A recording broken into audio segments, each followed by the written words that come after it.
தூக்கிட்டு சுத்துற, உனக்கு என்னைக்குமே இருட்டுதான், உனக்கு என்னத்துக்கு இப்ப விளக்கு அப்படின்னு கேட்டான். இவரு சொன்னாரு, சரிதான்பா, எனக்கு கண்ணு தெரியாதுன்றது உண்மைதான், எனக்கு இந்த விளக்கு தேவையில்லைதான். ஆனா இப்ப இந்த தெருவுல நான் நடந்து போய்கிட்டு இருக்கேன், இருட்டா இருக்கு தெரு, எதிர்பக்கத்துல இருந்து வர்றவங்களுக்கு நான் இங்க நடந்து வரேன்றது பார்த்து தெரியணும்ல. நான் கையில ஒரு விளக்கோட இருந்தேன்னா எதிர்பக்கத்துல இருந்து வர்றவங்க என்னைய பார்ப்பாங்க, என் மேல மோதாம இருப்பாங்க, கவனமா தள்ளி போயிருவாங்க, எனக்கும் எந்த சேதமும் இல்லாம நானும் பத்திரமா போயிருவேன், அதுக்கு தான் விளக்கு அப்படின்னு சொன்னாரு. சரிதான், நீ கேட்ட மாதிரி அதுக்கும் இதுக்கும் என்ன சம்பந்தம் இருக்குன்னு கேக்குறேன். இருக்குப்பா சம்பந்தம். இப்ப எப்படி அவர் வந்து மத்தவங்க தான் மேல மோத கூடாதுன்னு விளக்க கையில தூக்கிட்டு போனாரோ, அதே மாதிரிதான் இப்ப மாலை போட்டவங்க எல்லாம் இந்த மாதிரி கருப்பு நிறத்திலயும் நீல நிறத்திலயும் ஆடை போட்டுட்டு போனாங்கன்னா பளிச்சுன்னு தெரியும். இப்ப தூரத்துல இருந்து வர்றவங்க கூட பார்த்து தெரிஞ்சுக்குவாங்க, இந்த சாமி மலைக்கு மாலை போட்டிருக்குப்பா, நம்ம கொஞ்சம் தள்ளி இருப்போம், பார்த்து பேசுவோம் சாமி கிட்ட அப்படின்னு. இப்ப மாலை போட்டிருக்கிறவங்க மட்டும் சில விஷயங்கள் எல்லாம் கடைபிடிச்சா பத்தாது, கூட இருக்கிறவங்களும் அதுக்கு அவங்களுக்கு ஒத்துழைக்கணும். அவங்க கிட்ட வந்து தப்பா எல்லாம் பேசக்கூடாது, கோவப்படக்கூடாது, மரியாதையா பேசணும். முக்கியமா தீட்டுப்பட்டவங்க பக்கத்துல வரவே கூடாது. இப்ப நீ இந்த மாதிரி பளிச்சுன்னு இங்க கூட பாரு, நிறைய பேரு மாலை போட்டவங்க நீல நிறத்திலயும் கருப்பு நிறத்திலயும் ட்ரெஸ் போட்டிருக்காங்க. இப்ப எவ்வளவு தூரத்துல இருந்து நம்ம பார்த்தாலுமே தெரியும். இன்னொரு காரணமும் ஒண்ணு இருக்குப்பா, ஒரு கதை ஒண்ணு பெரியவங்க எல்லாம் சொல்லுவாங்க. இப்ப சனி பகவான் இருக்காருல்ல, அவர் இந்த 7 நாட்டு சனியா பிடிப்பாருல்ல, போய் பிடிக்க போறாரு. அப்ப ஐயப்பன் வந்து இவர் என் பக்தன், இவனை நீ பிடிக்க கூடாது அப்படின்னாரு. அதுக்கு சனி பகவான் சொன்னாரு, எனக்கு வந்து இந்த மாதிரி இந்த ஆளு எல்லாம் பாகுபாடு கிடையாது, நான் எல்லாரையும் பிடிக்க வேண்டிய காலம் வந்தாச்சுன்னா பிடிச்சே தீருவேன்.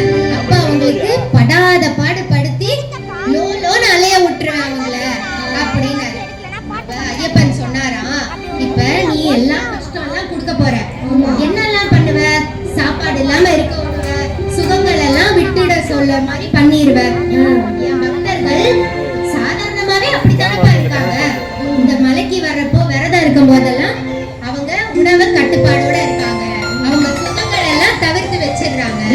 அப்படி இருக்கும்போது நீ ஏன்பா வந்து அவங்களை பிடிக்கணும், விட்டுடு அப்படின்னாராம்.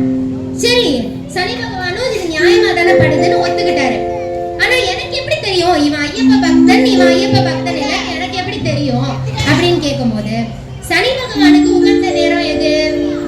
கருப்பு.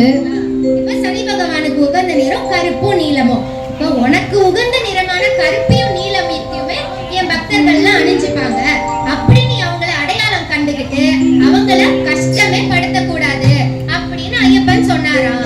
அதுக்காகவும் தான் இந்த மாதிரி கருப்பு நிறத்திலையும் நீல நிறத்திலையும் ஆடை போட்டுக்கிறாங்க. இப்ப நீ கேப்ப, உனக்கு சந்தேகம் வரும், அதான் கழுத்துல மாலை போட்டிருக்காங்கல்ல, பார்த்தாலே மலைக்கு போறவங்கன்னு தெரியாதா, தள்ளி நிக்க முடியாதான்னு. இங்க கூட நிறைய சாமிமார்கள் மாலை போட்டிருக்காங்க, அங்கேருந்து நீ பாரு, அவங்க போட்டிருக்கிற மாலை எல்லாம் உனக்கு தெரியுதான்னு பாரு. ஆனா அவங்க போட்டிருக்கிற கருப்பு நிற ஆடையும் நீல நிற ஆடையும் பளிச்சுன்னு கண்ணுக்கு தெரியுது. அதனால இந்த மாதிரி ஆடைகள்லாம் போட்டுக்கணும்னு சொன்னாங்கப்பா. சரி, இப்ப வந்து ஆடைகளும் அணிஞ்சாச்சு, என்னென்னலாம் பண்ணணும்னு பார்த்தாச்சு. அடுத்து கடைபிடிக்க வேண்டிய விஷயங்கள் தான். சரணகோஷம் சொல்லிடு, மனசும் சுத்தமாக்கிடு, சரணகோஷம் சொல்லிடு, மனசு சுத்தமாக்கிடு. இந்த மாதிரி விரதம் இருக்கிற நாட்கள்ல காலையிலயும் மாலையிலயும் 2 வேளை பச்சை தண்ணியில குளிச்சுட்டு சரணகோஷம் சொல்லணும். 2 வேளை குளிக்கணுமா? எனக்கு ஒரு வேளை குளிக்கிறதே கஷ்டமா இருக்கு. அதெல்லாம் குளிச்சுதான்ப்பா ஆகணும், 2 வேளையுமே குளிக்கணும். சரி, இப்ப நான் கேக்குறேன், நீ இப்ப குளிக்காம எழுந்து அப்படியே படுக்கையில இருந்து எழுந்து வந்து நான் இப்ப பூஜை பண்ண போறேன், ஐயப்பனுக்கு சரணகோஷம் எல்லாம் சொல்ல போறேன்னு வந்து உட்கார்ந்தா என்ன ஆகும்? முடிஞ்சு போன கனவை பத்தி எல்லாம் யோசிச்சுக்கிட்டு இருப்ப உட்கார்ந்து. இதே நீ இப்ப குளிச்சுட்டு வந்தேன்னா நல்ல புத்துணர்ச்சியா மனசு வந்து அந்த பூஜையில நிக்கும். அது மட்டும் இல்லாம நீ இப்ப அடுத்து எங்க போற மாலை போட்டுக்கிட்டு? சபரிமலை. அங்க குளிர், மழைனாலே குளிராதான் இருக்கும். அங்க போயிட்டு எனக்கு ஹீட்டரை கொண்டாங்க, சுடுதண்ணியை கொண்டாங்கன்னு நீ கேட்க முடியுமா? என்ன கிடைக்குதோ அததான் வச்சு அங்க குளிச்சாகணும். பம்பை நதியில வேற நீராடணும். இப்பத்துல இருந்தே நம்ம உடம்பு அந்த குளிர்ச்சிக்கு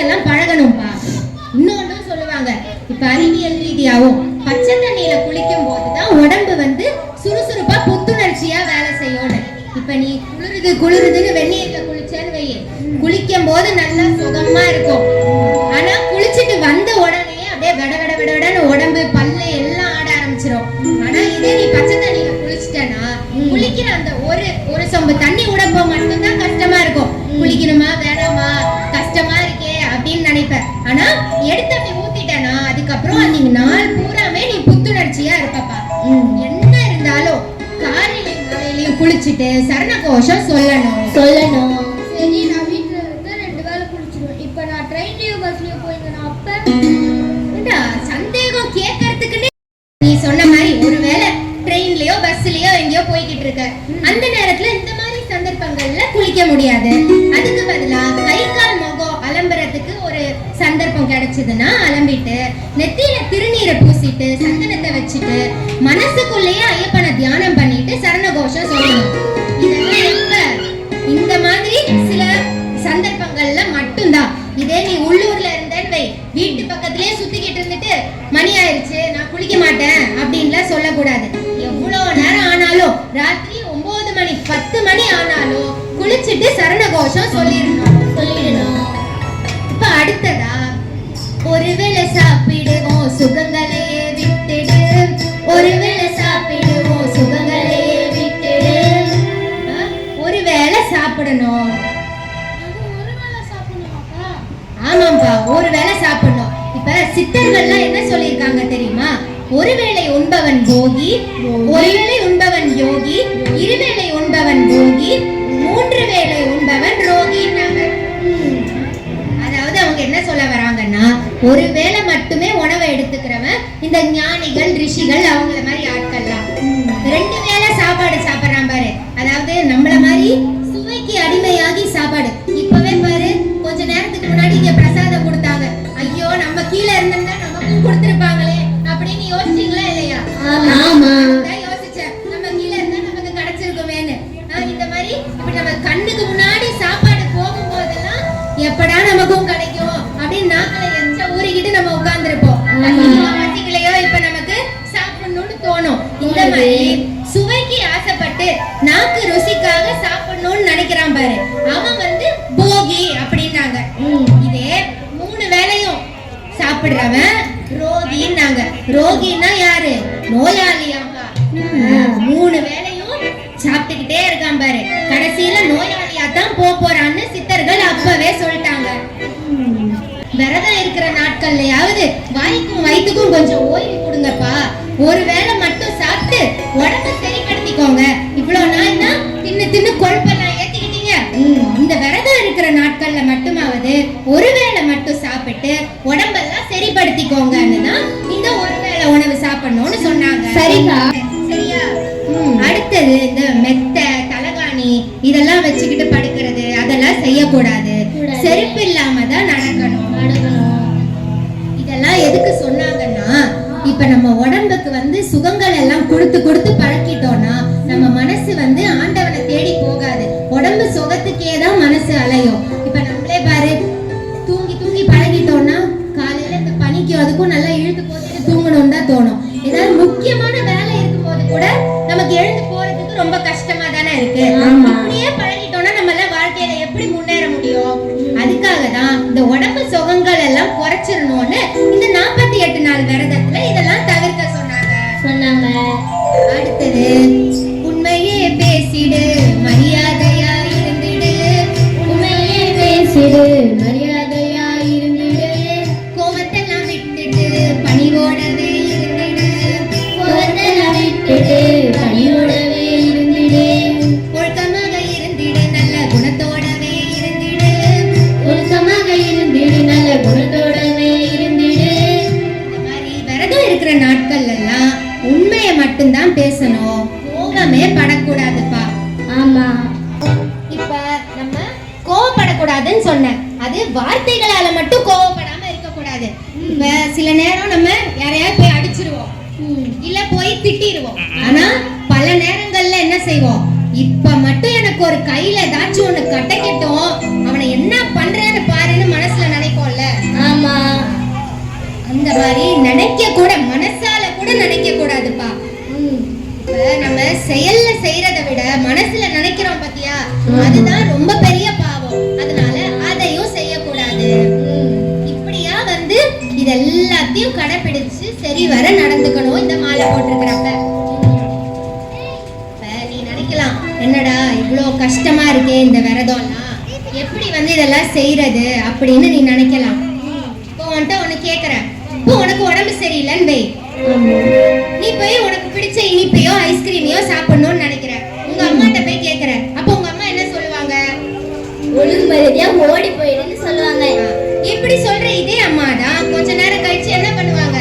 வந்து கொடுப்பாங்க? இப்படி நம்ம கிட்ட கண்டிப்பா இருக்கிற அதே அம்மா தான் கொஞ்ச நேரம் கழிச்சு வந்து நம்மகிட்ட பாசத்தையும் காட்டுறாங்க.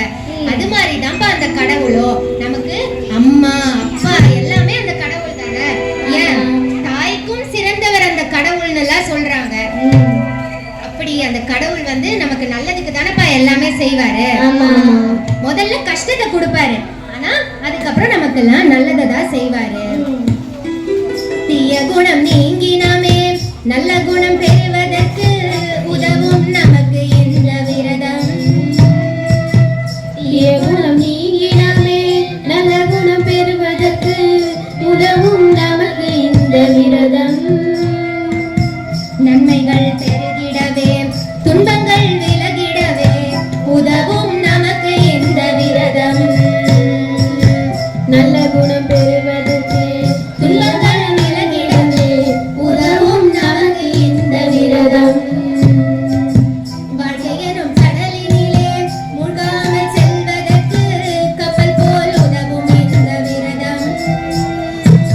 வாழ்க்கையெனும் கடலினிலே மூழ்காமல் செல்வதற்கு கப்பல் போல் உதவும் இந்த விரதம். நமக்குள்ளே ஐயனை கண்டு நாளெல்லாம் மகிழ்ந்திருக்க உதவும் நமக்கு இந்த விரதம். நமக்குள்ள என்னை கண்டு நாளெல்லாம் மகிழ்ந்திருக்க உதவும் நமக்கு இந்த விரதம். முதல்ல இந்த விரதங்கள்லாம் கஷ்டமா தான்ப்பா இருக்கும். அதுக்கப்புறம் போக போக அதுவே பழகிரும். அதுக்கப்புறம் இதெல்லாமே நம்ம நல்லதுக்கு தானே எப்ப நம்ம நினைக்கிறோமோ அப்ப நம்மளே வந்து அதை கடைபிடிக்க ஆரம்பிச்சிருவோம். இப்படியா இந்த விரதங்கள்லாம் இருக்கணும். சிவந்தது கர்ணமா மன்னன் திருக்கரமே அப்படின்னு அள்ளி அள்ளி கொடுத்து கொடுத்து கைகள்லாம் சிவந்து போற அளவுக்கு கொடுப்பாரு. அப்படியாப்பட்ட அந்த தான தர்மங்கள் செஞ்ச அந்த கர்ணன் சொர்க்கத்துக்கு போனப்ப அவருக்கு பசிச்சுதான்பா. என்னது, சொர்க்கத்துல பசியா? கர்ணனும் இதே மாதிரிதான் யோசிச்சாரு, சொர்க்கத்துல பசி எடுக்குமா அப்படின்னு. அவரு பார்த்தாரு, என்னடா இது நமக்கு மட்டும் பசிக்குது. அவரு கொடுத்து கொடுத்து பழக்கப்பட்ட ஆள் இல்ல, போய் யார்த்தையும் கேட்கறதுக்கு மனசு வரல. அப்படியே ஒரு ஓரமா போய் உட்கார்ந்துட்டாரு. அந்த பக்கம் இந்த நாரதர் வராரு. வந்துட்டு கர்ணன் ஒரு மாதிரி முகம் வாட்டமா இருக்கிறத பார்த்துட்டு என்னப்பான்னு கேட்டாரு. கர்ணன் சொன்னா, எனக்கு மட்டும் இங்க பசிக்குது, அதுவும் சாதாரண பசி எல்லாம் இல்ல, ரொம்ப அப்படியே அகோரமா பசிக்குது, என்ன பண்ணணும்னே தெரியல அப்படின்னா. அப்ப நாரதர் சொன்னாரு, நீ உன்னுடைய இந்த ஆள்காட்டி விரல் இருக்குல்ல அதை எடுத்து உன் வாயில வையே அப்படின்னாரு. இவனும் வச்சான். உடனே பசி போயிருச்சு. அடடா. மறுபடியும் கையை எடுத்து பார்க்கறான், பசிக்குது. திருப்பி கையை வச்சு பார்த்தா பசி போயிடுச்சு. எப்படிக்கா, என்னடா இது, இந்த விரல் ஒரு விரல்ல என்ன அப்படி பவர் இருக்கு அந்த விரலுக்கு அப்படின்னு யோசிச்சுட்டு இருந்தான். அப்ப நாரதர் சொன்னாரு, கர்ணா, நீ எவ்வளவோ தான தர்மங்கள்லாம் செஞ்சிருக்க, ஆனா நீ யாருக்குமே ஒரு வாய் சோறு நீ கூப்பிட்டு அன்னதானமா போட்டதில்ல. இல்ல, அதனாலதான் இந்த சொர்க்கத்துக்கு வந்து உனக்கு பசி எடுக்குது அப்படின்னு. அப்ப இவன் யோசிச்சான், இந்த ஒரு விரல் வச்சா மட்டும் ஏன் பசி போகுது அப்படின்னு. அதுக்கும் நாரதர் சொல்றாரு, ஒரு தடவை அன்னதான கூடத்துக்கு வழி எங்கன்னு உன்கிட்ட கேட்டப்போ, அப்படி போங்க அந்த வழியா போங்கன்னு நீ இந்த விரலை நீட்டி வழி சொன்ன. அப்படி அன்னதானம் செய்யற இடத்துக்கு வழி சொன்னதுனால அந்த புண்ணியம் உன் விரலுக்கு கிடைச்சது அப்படின்னாரு. இந்த கதைய முன்னோர்கள்லாம் எதுக்கு சொல்லுவாங்கன்னா, இவ்ளோ தான தர்மங்கள் செஞ்ச அந்த கர்ணனே அன்னதானம் செய்யாததுனால சொர்க்கத்துல போய் கஷ்டப்பட்டான். அப்ப நம்ம எல்லாம் என்ன கதிக்கு ஆவோம்? அதனால முடிஞ்ச அளவுக்கு மத்த விஷயங்கள் கொடுத்து தான தர்மங்கள் செய்யலனாலும் பரவாயில்ல. ஏன்னா அதெல்லாம் வந்து திருப்தி மனசுல படுத்தவே முடியாது. ஒரு 100 ரூபாய் கொடுத்தா இன்னொரு 100 ரூபாய் கொடுன்னு கேட்பான். ஒரு 4 சட்டை வாங்கி கொடுத்தா சரி பாவம் கிழிஞ்சு போன சட்டையெல்லாம் போட்டிருக்கான்னு ஒரு 4 சட்டை வாங்கி கொடுத்தா இன்னும் வாங்கி கொடுன்னு கேட்பான். ஆனா சாப்பாடு ஒண்ணு மட்டும்தான் போதும்னு மனநிறைவோட சொல்லுவான். மத்த எந்த தான தர்மங்கள் பண்ணனாலும் பரவாயில்ல, பசிச்சவனுக்கு அன்னதானமாவது பண்ணணும்ன்றதுக்காக தான் பெரியவங்க இதெல்லாம் சொன்னாங்க. இப்படிப்பட்ட சிறப்பு வாய்ந்த இந்த அன்னதானத்தை அன்னதானம் செய்யும் போது கர்வமின்றி செய்ய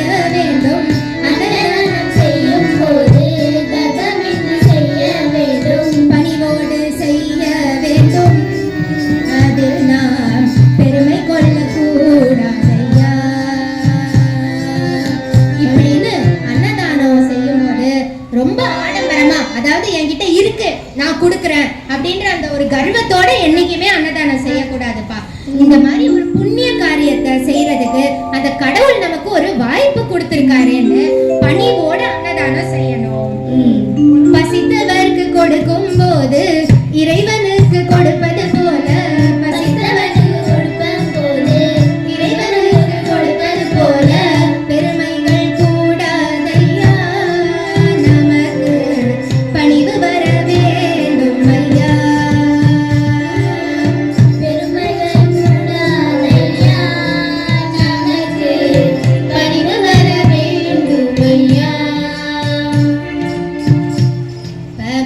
அன்னதானத்தை சாப்பிடுறவங்க எல்லாருமே வந்து அந்த ஐயப்பன் தான் நினைக்கணும். வந்து நம்ம யாருக்கெல்லாம் சாப்பாடு கொடுக்கறோமோ அது வந்து கடவுளுக்கே நம்ம செய்யற சேவை மாதிரி. அதனால கொடுக்கும்போது கர்வமா கொடுக்க கூடாது, பணிவோட தான் கொடுக்கணும். உண்பவர் முகத்தினிலே ஐயனையே காண வேண்டும், உண்பவர் முகத்தினிலே ஐயனையே காண வேண்டும், சக்திக்கு தகுந்த மட்டில் என்றும் அன்னதானம் செய்தால் போதுமே. அதாவது இப்பெல்லாம் வந்து இந்த அன்னதானம் செய்யணும்ன்றது ஒரு சடங்கு சம்பிரதாயம் மாதிரியே மாறிடுச்சு.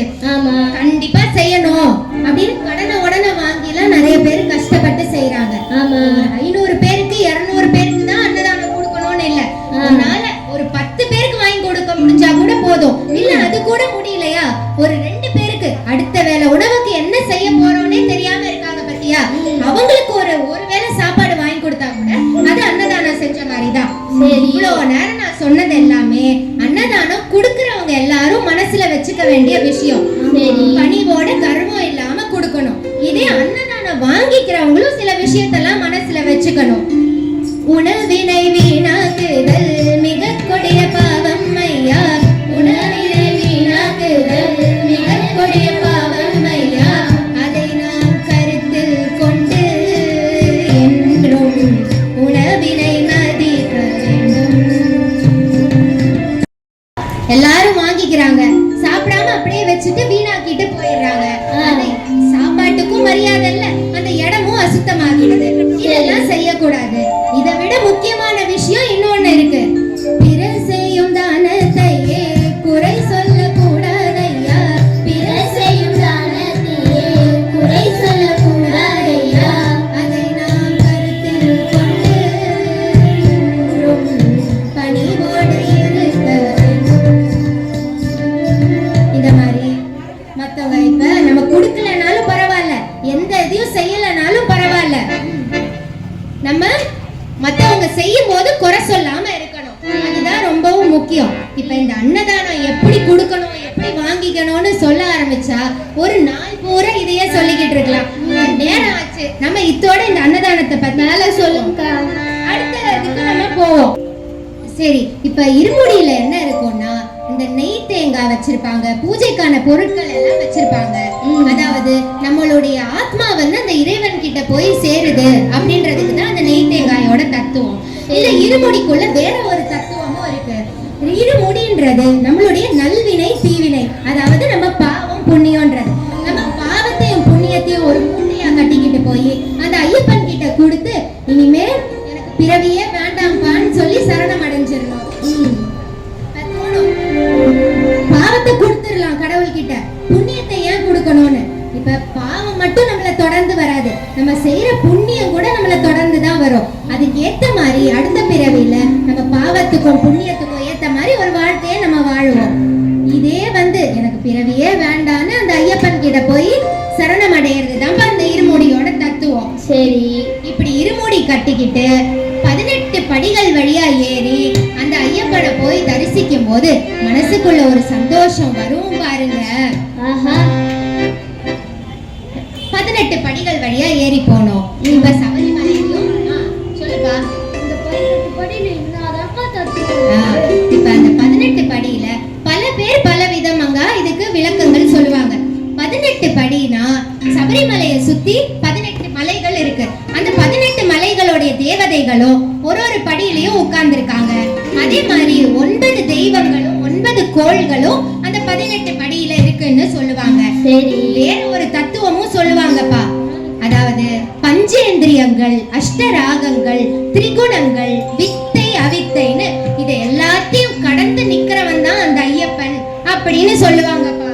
எனக்கா சொல்றீங்க? ஒன்னும் புரியல. சரிப்பா, உங்களுக்கெல்லாம் புரியுற மாதிரி எனக்கும் விளங்கிக்கிட்ட மாதிரி இந்த 18 படியோட தத்துவத்தை நான் சொல்றேன். காமம் என்பது ஆசையை குறிக்கும், ஆசையை குறிக்கும், ஆசையை குறிக்கும். ஆசைகள் பெருக துன்பங்கள் சேரும், ஆசைகள் பெருக துன்பங்கள் சேரும். அதை நாம் கடந்திட உண்ணபடி ஏறணும், அதை நாம் கடந்திட உண்ணபடி ஏறணும். புத்தர் என்னப்பா சொல்லியிருக்காரு? நான் புத்தனை கண்டேனா சித்தனை கண்டேனா? சரிப்பா, புத்தர் சொல்லியிருக்காரு ஆசையே துன்பங்களுக்கெல்லாம் காரணம்னு. இப்ப நீ நல்லா யோசிச்சு பார்த்தனா ஒரு மனுஷனோட கஷ்டங்கள் கவலைகள் எல்லாம் கோபத்தை குறிக்கும், கோபத்தை குறிக்கும். அளவில்லா கோபம் நம்மையே அழிக்கும், அளவில்லா கோபம் நன்மையை அளிக்கும். இதை நாம் கடந்திட இரண்டாம் படி ஏறணும். இதை நாம் கடந்திட இரண்டாம் படி ஏறணும். இப்ப கோபத்தினால அழிச்சு போன மக்களும் நாடுகளும் எவ்வளவோ இருக்கு. வள்ளுவர் அழகா 1.5 அடியில சொல்லியிருக்காரு, சினம் எனும் சேர்ந்தாரை கொல்லி இனம் எனும் ஏமப்புனையை சுடும்னு. ஒண்ணுமே புரியலக்கா.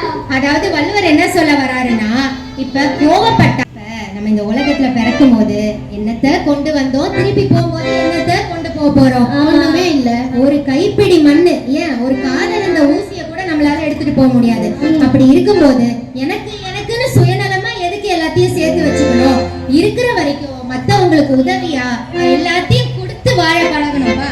அடுத்து மோகம் என்பது அளவில்லா ஆசை, அளவில்லா ஆசை, அளவில்லா ஆசை. அளவில்லா ஆசை அழிவினை தருமே, அளவில்லா ஆசை அழிவினை தருமே.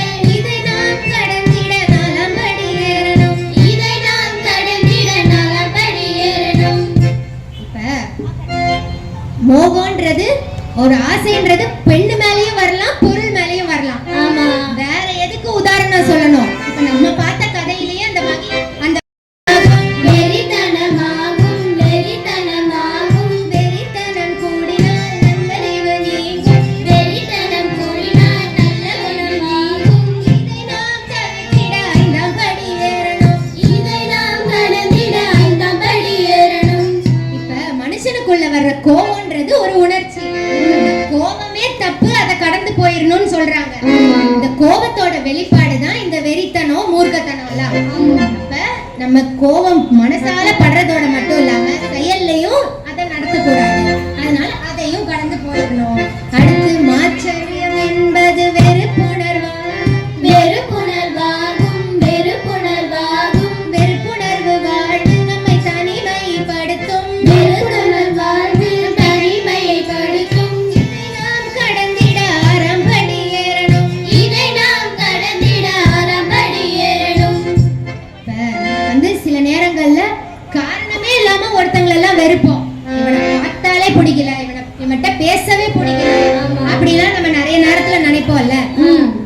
அந்த மாதிரி இப்படி ஒருத்தரையா நம்ம வெறுத்து ஒதுக்க ஆரம்பிச்சோம்னா கடைசியில நமக்குன்னு யார் இருப்பா?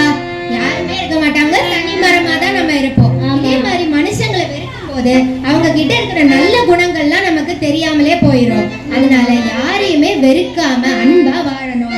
அடுத்து வீண் பெருமை பேசினால் முயற்சிகள் அழியும், முயற்சிகள் அழியும், முயற்சிகள் அழியும். முயற்சிகள் அழிய முன்னேற்றம் தடைபடும், முயற்சிகள் அழிய முன்னேற்றம் தடைபடும். இதை நாம் கடந்திட ஏழாம் படி ஏறணும். இதை நாம் கடந்திட ஏழாம் படி ஏறணும். இப்ப எங்க அம்மா கூட அடிக்கடி ஒண்ணு சொல்லுவாங்க, பேச்சு புடிச்ச நாய் வேட்டைக்கு உதவாதுன்னுவாங்க.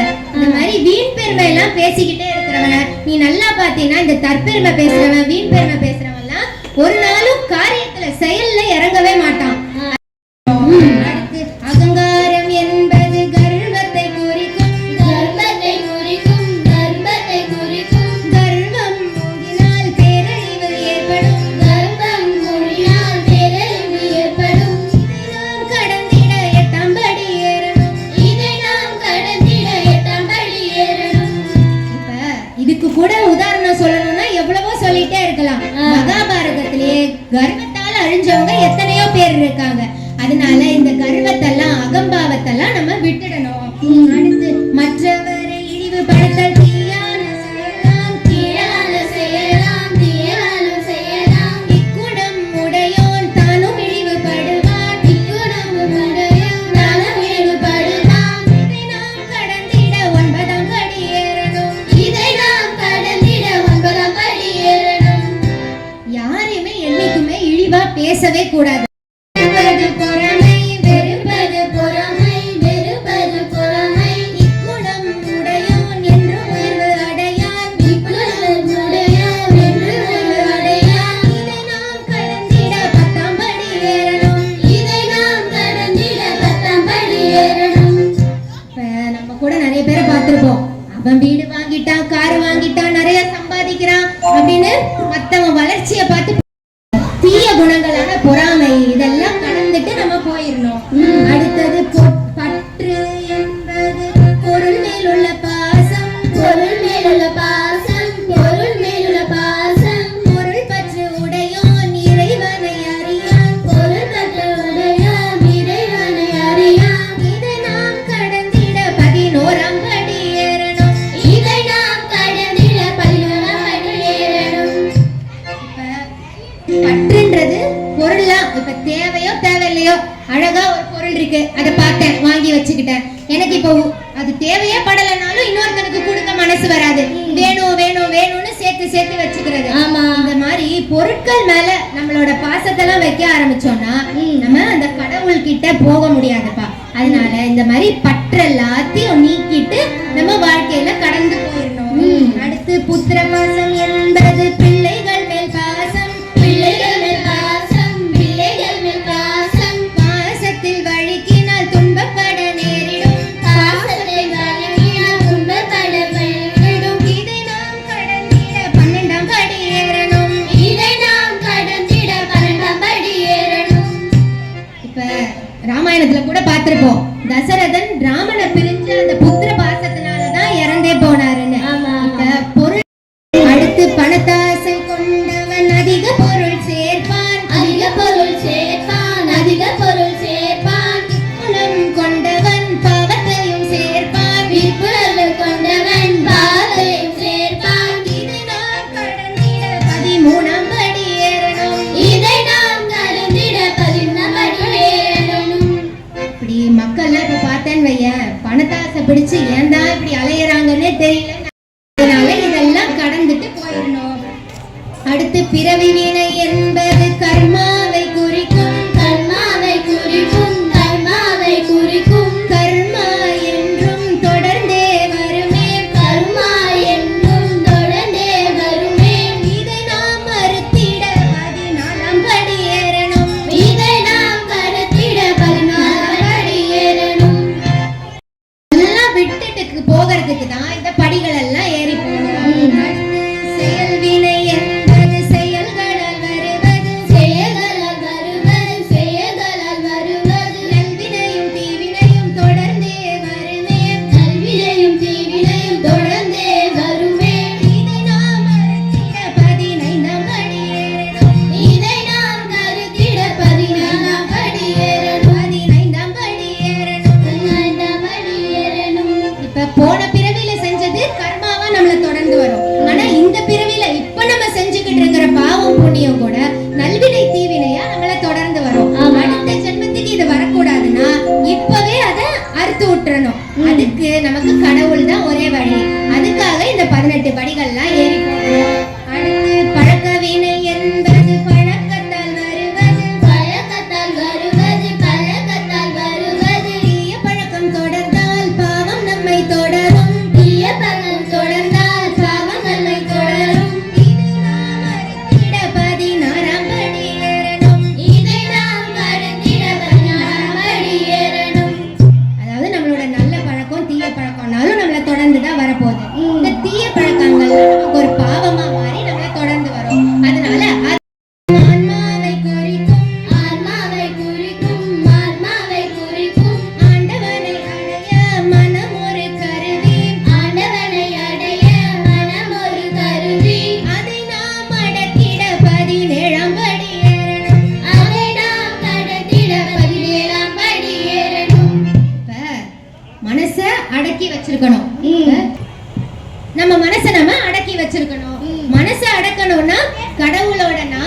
சொல்லும்போது நம்ம மனசு சாந்தமாகி ஒருநிலைப்பட்டு நல்ல விஷயங்களை மட்டும் யோசிச்சு நல்ல மனசா மாறிடும். அப்படி மாறும்போது நம்ம மனசு பேச்ச நம்ம கேட்கலாம். அடுத்து மனதின் ஆற்றல் புத்தி என்பதாகும், புத்தி எனலாகும், புத்தி எனலாகும். மனமது செம்மைப்பட புத்தி துணை செய்யும், மனமது செம்மைப்பட புத்தி துணை செய்யும். அதை நாம் தெளிவுபடுத்த 18ஆம் படி ஏறும், அதை நாம் தெளிவுபடுத்த 18ஆம் படி ஏறும். அதாவது இந்த மனசையே சரியா நடத்துறது நம்மளுடைய புத்தி தான். இதையும் எங்க அம்மா அடிக்கடி சொல்லுவாங்க, விநாச காலே விபரீத புத்தின்னு. அதாவது எப்ப நான் வந்து கோவப்படுறேனோ இல்ல எதிர்த்து கேள்வி எல்லாம் கேக்குறேனோ அப்ப சொல்லுவாங்க, இந்த பழமொழிக்கு அர்த்தம் என்னன்னா, நமக்கு புத்தி தப்பா வேலை செய்ய ஆரம்பிச்சிருச்சுன்னு வைய, நமக்கு வந்து கெட்ட காலம் அழிவு காலம் வருதுன்னு அர்த்தமாப்பா. ஆமா, தெலுங்குல கூட ஒண்ணு சொல்லுவாங்க, அக்கிரமம் சுந்தி அழிஞ்சு போ சுந்தின்னு. அதாவது நம்ம புத்தி எப்ப வந்து நம்மளை கெடுக்குமோ அப்பதான் நம்ம அக்கிரமம் செய்ய ஆரம்பிப்போம். அப்ப நம்ம மொத்தமாவே தவறான பாதைகள்ல போக ஆரம்பிச்சிருவோம். இப்படி இந்த 18 குணங்கள், அதாவது காமம், குரோதம், லோபம் போன்ற குணங்கள், அதுக்கப்புறம் நம்மளோட பிறவி வினை, செயல் வினை, பழக்க வினை, அதுக்கப்புறம் நம்ம மனம், புத்தின்னு இது எல்லாத்தையும் கட்டுப்படுத்தி இது எல்லாத்தையும் அடக்கி சரியான பாதையில எடுத்துட்டு இந்த 18 படிகளையும் கடந்து மேல போய் ஐயப்பனை தரிசனம் பண்ணலாம்னு பார்த்தா, ஐயப்பனோட சந்நிதிக்கு மேல தத்துவமசின்னு ஒரு போர்டு ஒண்ணு மாட்டிருப்பாங்க. இப்ப நீங்க இங்க பாத்திருப்பீங்க, இந்த கோயில்ல என்ன போட்டிருக்காங்க, வினை தீர்த்த விநாயகர்னு போட்டிருக்காங்க. மத்த எல்லா கோயிலையும் போய் பார்க்கும்போது தர்மசாஸ்தா, சரஸ்வதி, பிள்ளையாரு அப்படின்னு அந்த கோயிலோட சாமி பேரை போட்டிருப்பாங்க.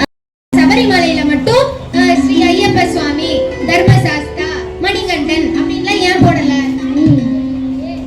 ஏன் அந்த மாதிரி தத்துவமசின்னு வச்சிருக்காங்கன்னா அதுக்கு பின்னாடி ஒரு தத்துவமே இருக்குப்பா. அது என்னக்கா தத்துவம்? தத்துவமசினா அது நீ என்று உணர்ந்து கொள் அப்படின்னு அர்த்தம். அதாவது ஐயப்பன் சொல்றாரு, நீ இவ்வளோ நாள் கஷ்டப்பட்டு மாலை போட்டு விரதம் இருந்து எதுக்காக இங்க வந்த? இவ்வளோ தூரம் கடந்து நீ வந்த எதுக்கு? என்னைய தேடிக்கிட்டு. நீ தேடி வந்த நான் இங்க மட்டும் இல்ல. எப்படி? நீ தேடி வந்த நான் இங்க மட்டும் இல்ல, உன் மனசுக்குள்ளேயும் தான் நான் இருக்கேன் அப்படின்னு சொல்றாரு. அதுதான் அந்த தத்துவமசிக்கான விளக்கம். தத்துவமசின்னு போட்டிருக்காங்களே, அதுக்கு என்ன அர்த்தம் அப்படின்னு யோசிப்பாங்க. கண்ணால ஒரு விஷயத்தை பார்த்து மனசால அது என்னன்னு ஆராய்ச்சி செய்யும் போது அதுக்கான விளக்கத்தை கிடைச்சப்புறம் அதை நம்ம மனசு தக்க வச்சுக்கோ, சீக்கிரமா மறந்துடாது. அதாவது அவர் என்ன சொல்றாரு, நீ தேடி வந்தனா இங்க மட்டும் இல்ல உனக்குள்ளேயும் தான் இருக்கேன் அப்படின்னாரு. இப்ப நமக்குள்ள அந்த ஐயப்பன் இருக்காருன்னா நம்ம எப்படி இருக்கணும்? நல்லவனா இருக்கணும். அதுதான் அந்த ஐயப்பன் சொல்றாரு, இவ்வளவு நாள் நீ மாலை போட்ட, விரதம் எல்லாம் இருந்த, இந்த மாலை போட்டு விரதம் இருக்கிற வரைக்கும் மட்டும் நல்லவனா நீ இருந்தா பத்தாது, இங்க இருந்து போகும்போது உனக்குள்ளேயே நான் வந்துட்டேன். அப்ப நீ எப்படி இருக்கணும்? போனதுக்கு அப்புறமும் நல்லவனாவே இருக்கணும். இப்ப ஐயப்பன் எப்படி தன்னை நம்பி இருக்கிற மக்கள் எல்லாரையும் காப்பாத்துறாரோ, நீயும் அதே மாதிரி நீ உனக்குள்ள நான் இருக்கேன்னு சொல்லிட்டேன். அதனால நீயும் உன்னை சார்ந்து இருக்கிற மக்கள் எல்லாருக்கும் உதவியா அவங்களை எல்லாம் காப்பாற்றணும், நல்லபடியா நடந்துக்கணும், ஒழுக்கமா இருக்கணும். இந்த விளக்கத்தை எல்லாம் தெரிஞ்சுக்கிட்டு திருப்பி வரும்போதோ நல்லவனா ஒழுக்கமானவனாவே வந்து நம்மளுடைய கடமைகள் எல்லாம் சரி வர செய்யணும். ஆமா, இப்ப நிறைய பேர் கேட்பாங்க, இவ்வளவு நேரம் பேசினியேமா, உனக்கு வந்து அந்த ஐயப்பனை போய் பார்க்கணும்னு ஆசை இல்லையான்லாம் கேட்பாங்க. நான் என்ன நினைக்கிறேன்னா, நம்மளோட மனசை சரிப்படுத்தி நம்மளெல்லாம் வந்து ஒரு நேர்வழியில கொண்டு போறதுக்கு தான் இந்த ஐயப்பன், இந்த விரதம் எல்லாமே இருக்குன்னு. இப்போ ஒரு விதின்னு வச்சிருக்காங்கன்னா அதை நம்ம மீறக்கூடாது. நானும் போவேன் அப்படின்னு கொடி தூக்கிட்டு கிளம்ப கூடாது. ஆமா, இப்ப இதனால நமக்கு என்ன நல்லது கிடைக்குதுன்றத மட்டும்தான் நம்ம எல்லாம் பார்க்கணும். இப்ப இந்த நிகழ்ச்சிக்காக ஐயப்பனோட வரலாறும் இந்த விரத முறைகளை பத்தி எல்லாம் நான் இப்ப தெரிஞ்சுக்கிட்டேன். உங்களுக்கு சொல்லணும், இங்க இருக்கிறவங்களுக்கு எல்லாம் வந்து சொல்லணும், கோவப்படாதீங்க, பொய் பேசாதீங்க, உண்மையா இருங்க, எரிச்சப்படாதீங்க அப்படின்லாம் நான் சொன்னா மட்டும் பத்தாது, நானும் முதல்ல அதை கடைபிடிச்சாகணும். இப்ப இதுக்காக இப்ப உங்களுக்கு எல்லாருக்கும் சொல்லணுமேன்றதுக்காக இந்த ஐயப்பனோட விரதத்தை படிக்கும் போது இதெல்லாம் செய்யணும்னு போட்டிருந்தது. நான் நினைச்சேன் நம்ம கிட்டயும் மாத்திக்க வேண்டிய குணங்கள்லாம் நிறைய இருக்கு, நம்ம அதை மாத்திப்போம் அப்படின்னு நினைச்சேன். இப்ப இந்த நிகழ்ச்சி மூலமா ஐயப்பன் வந்து என்னை நான் மாத்திக்கிறதுக்கு எனக்கு ஒரு பாதை போட்டு கொடுத்துருக்காரு. ஆமா. என்னோட குணங்கள், அதாவது நான் கோவப்படுறதோ எரிஞ்சு விழறதோ இதெல்லாம் விட்டேன்னா நான் வாழ்க்கையில அடுத்த இதை நோக்கி போகும்போது நல்லபடியா முன்னேறலாம்ல. ஆமா. அதனால நம்மளும் இப்ப நீங்களும் வந்து இதெல்லாம் இந்த 18 படியில எதெல்லாம் கடந்துட்டு போகணும்னு பார்த்தோம். முடிஞ்ச அளவுக்கு எதெல்லாம் விட்டுட முடியுமோ அதெல்லாம் விட்டுட்டு நல்லவனா நம்ம மாறுறதுக்கு உண்டான வழியை பார்க்கணும். காமிச்சாரோ அதே மாதிரி ஐயப்பனோட வரலாறை கேட்கிறவங்க, அதை பத்தி படிக்கிறவங்க, இங்க இருக்கிற எல்லாருக்கும் மலைக்கு போனவங்களா இருந்தாலும் சரி போகாதவங்களா இருந்தாலும் சரி இந்த ஐயப்பனோட கதையை கேட்டவங்க எல்லாருக்குமே ஐயப்பன் வந்து உங்க வாழ்க்கையில முன்னேறி போகிறதுக்கு அடுத்து ஒரு பாதையை காட்டுவான்ற நம்பிக்கை எனக்கு இருக்கு. உங்களுக்கும் அந்த நம்பிக்கையோடவே இருங்க அப்படின்னு சொல்லிட்டு இந்த வாய்ப்பை எங்களுக்கு ஏற்படுத்தி கொடுத்த கடவுளுக்கு முதல்ல என்னோட நன்றியை தெரிவிச்சுட்டு அதுக்கப்புறம் அருள் ஜோதி ஐயா அவருக்கு என்னோட நன்றியை முதல்ல நான் தெரிவிச்சுக்கிறேன். ஏன்னா எங்களுக்காக இந்த வாய்ப்பை வாங்கி கொடுத்து எங்க கூடவே ஆரம்பத்துல இருந்து கடைசி வரைக்கும் உதவியா இருந்த அவருக்கு என்னுடைய நன்றிகள். அதுக்கப்புறம் திரு பாஸ்கர் ஐயா, திரு மணிகண்டன் ஐயா அவர்களுக்கும் என்னுடைய நன்றியை தெரிவிச்சுக்கிறேன்.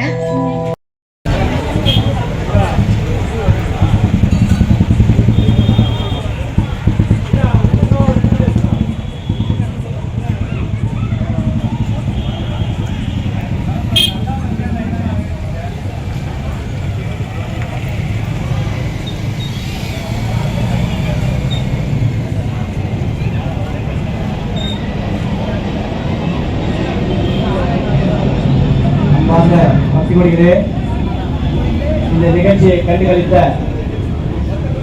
நெஞ்சங்களுக்கு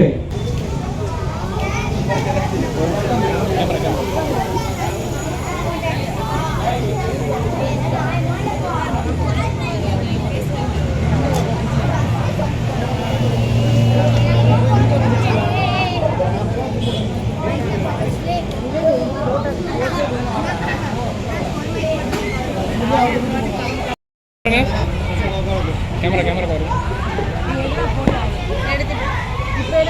நம்ம நீங்க அவுட் வாங்க.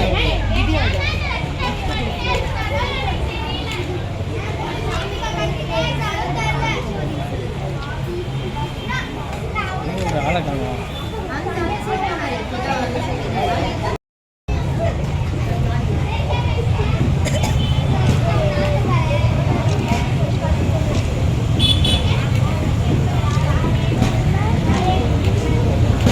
அப்படியே என்ன